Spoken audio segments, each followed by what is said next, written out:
Hey guys, welcome back. Today we're going to be playing a little bit of RimWorld. For those who don't know, RimWorld's a game, I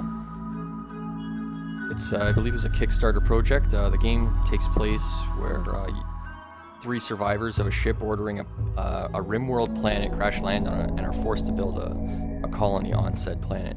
Now, I've already got a world started, saved under We Landed. But I'll just give you a little tutorial of how to start out. So basically, you want to go to Create World, pick whatever seed you want. I don't know much about the sizing, so that's pretty good for now. And then you just go to Generate.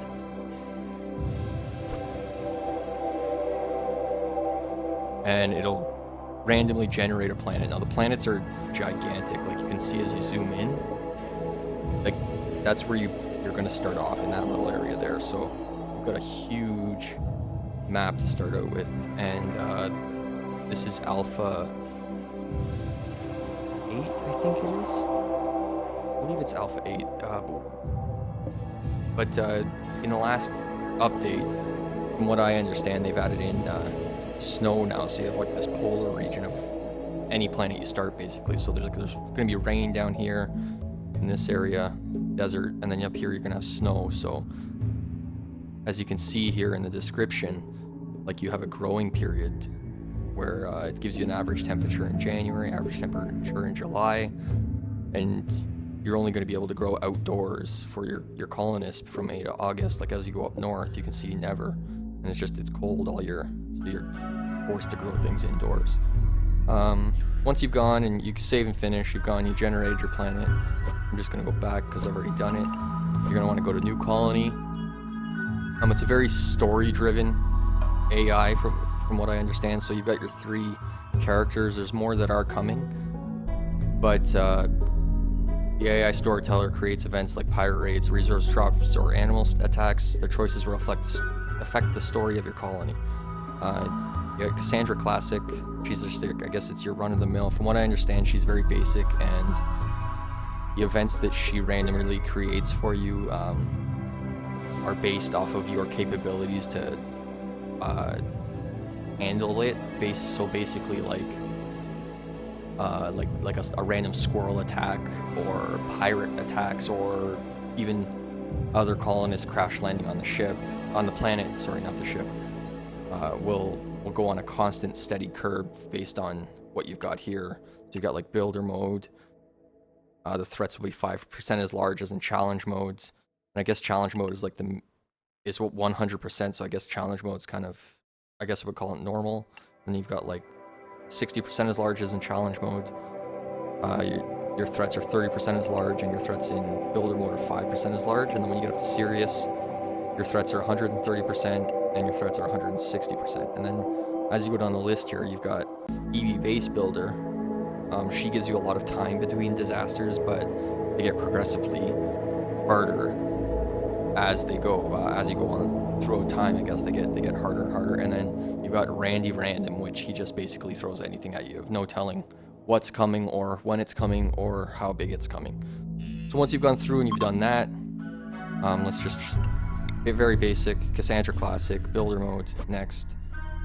This is the planet that I have. It's Acrid Minlayer. Select your planet. You're going to select your starting point. Now, like I said, I've already got a colony started. This is my colony, but you're going to go and you're going to select your site. And then it's going to bring you to this window where you've got your three colonists that are going to crash land. Now, you can randomize them as you choose. And it'll give you basically, it'll give you a random name, their age, where they're from, their childhood, their adulthood, a basic history, and how it's very cool how the characters have they're very AI driven. They're very actually think about what it is they're doing, and you've got what they're incapable of. So intellectual crafting. I'm not really too sure on what all this does. I'll get into more of it, I guess, as we go along in this series. And then you've got their traits. So this person just happens to be trigger happy, which means they don't really care what they're shooting at. They just like to shoot. So aiming time and accuracy are both dropped by 15%, as well as their shooting. Then you go through your 3 random characters, you change their names as you please. You check their skills. Sometimes you get really awful ones, like as you can see here, this guy's capable of basically nothing. And from there you go and you start the game. Now I've already started the game. I'm gonna do a time lapse of what it is that I've already got started up until this point, and I'm just gonna, I guess I'll see you guys on the other side.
So, welcome back, guys. I'm kind of taking it slow on this one. The last couple times that I played through, I think I played through, probably this is my 4th or 5th time.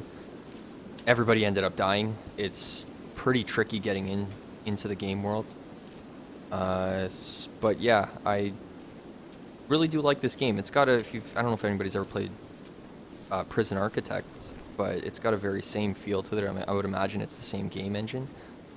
And then, so now that we're in the, like, I've got a basic base started up, I've got some growing indoors, so I've got a constant supply of food, a little bit of cotton. I'm not sure what I need it for yet, but eventually I'm going to use it. I've got a raspberry field and I've got a potato field growing.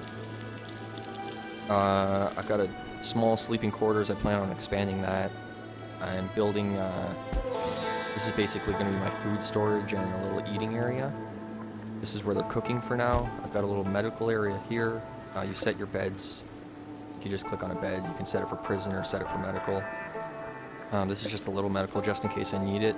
And as you can see around here, the temperature changes from outdoors to indoors. So I have to put furnaces in each room because it's pretty cold outside. Got basic power here to build. We're gonna go down here to where you got your architect tab. Power's under here. I've got some wind turbines. This is my power room, I guess you would call it. My 4 batteries they're steadily charging, not crazily charging, but they're charging. And I've got some crypto sleep caskets. So eventually I'm gonna open all these up. They're usually full of survivors. Sometimes they're hostile. Sometimes they're not. We're gonna save that till later. I'm not really ready to do that. I don't have the capabilities for it yet. And this is where my stockpile room is. So from here, I don't know where to start. I guess I'm gonna start giving some guys some orders. It's nighttime now. It's 1 in the morning. Starting to really expand my base. I've built here, so I'm gonna, let's see. I want to close this area off. I had to mine a bunch of steel. Steel, yeah, you find steel and stuff all throughout there. I've got some, I think this is plasteel. I don't know what I use that for, but I'm gonna use it eventually. And I want to, this area is already open, so there's not really a lot as far as mining goes, so I'm gonna want to close all this off, and it'll automatically apply roofs to the areas you've got applied. You can see when you build power, it automatically wires the power stations. You can build conduit walls that come built with built-in wires just like that. And then, yeah. I've got my 3 colonists. I've got Engie, the engineer, who's building right now. I've got Hurricane Clerk. Pretty coincidental.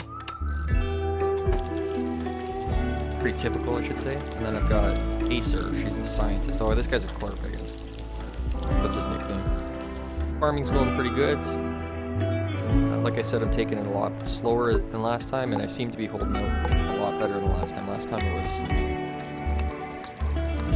my last few playthroughs, actually, were pretty chaotic.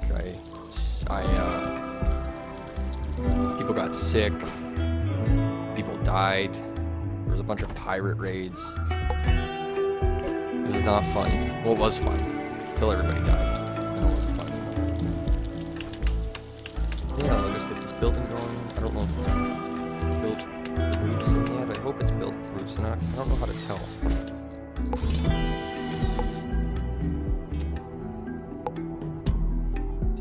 Where's the lights?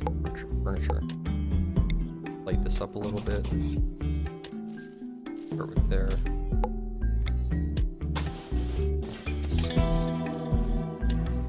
Gonna be a quick episode today. I plan on doing this one and keeping up my Project Zomboid. Hope you guys are liking those videos, but I plan on really liking this game. This game is a lot of fun. Really detailed, a lot going on. You see you've got a steam geyser here. Eventually I can research that.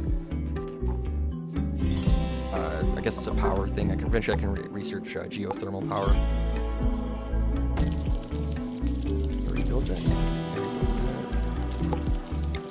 Clear all this out. I plan on building, I'm going to need a research room, individual bedrooms for everyone.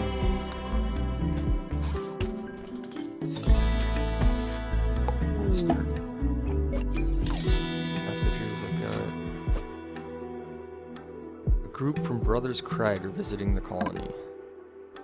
These people just show up, they don't even help. I don't know who they are. You would think they would help you try and get off the planet, but apparently they like you here. So it would seem. But yeah, decent colony going so far. But yeah, this is indoors. You can see where it changes over here. Indoors, outdoors. Outdoors. Oh. Get some temperature control going in this room. Can't build through rock for wiring, but that's okay. Get all this opened up. I'd like to square all this off.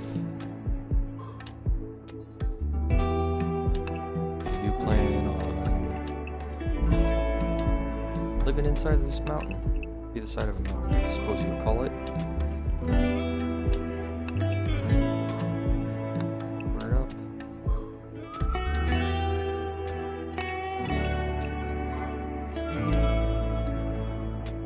They don't do it today, I'm sure they'll do it tomorrow. Need to get them some bedrooms because from their thoughts. It's a very AI-driven story, like I said, but like everybody has moods. You can see their moods, psychological needs. When I first started the episode, it looked like I think it was not her. her. Yeah, she's fine now.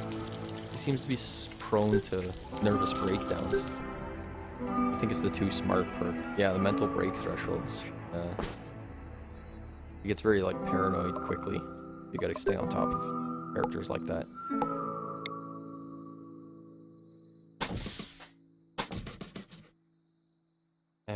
Whatever. People finally made it. Looking good. Eventually I'm gonna take advantage of that. Just make sure that right now my power seems to be fairly steady. I'm using it just as quickly as I'm burning through it, it would seem. Might have to build another turbine. Or I might build a solar panel around here somewhere. Should help out.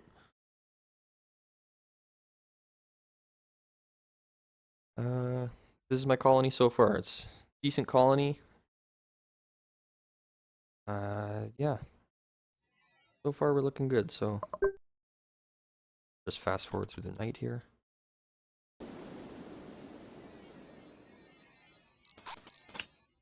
4 in the morning, everybody's already up and working. Okay. Birds. They're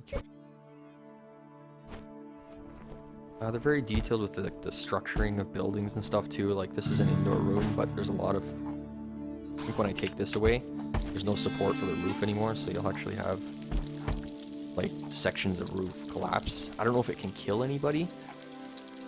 It's gonna be interesting to find that out. But yeah, you get these random mail messages as well. Like they're constantly changing. You've detected a cluster of cargo pods crashing nearby. Perhaps you'll find something useful in the wreckage. And there you can see supplies somewhere were just dropped. These ones usually start out forbidden. You can see there, so we'll just unforbid those. Sometimes you get pods that crash that sometimes they got survivors in them. When it happens, I'll show you. This guy's just constantly cooking non-stop. I need food for the winter. And I need this all mined out. Yeah, that's it for episode 1 though. We have a pretty decent start on the colony. Colony's name I think was We Have Landed, so we landed safely. Colony's going nice. And I'm gonna call that a wrap for episode 1. Thanks for watching.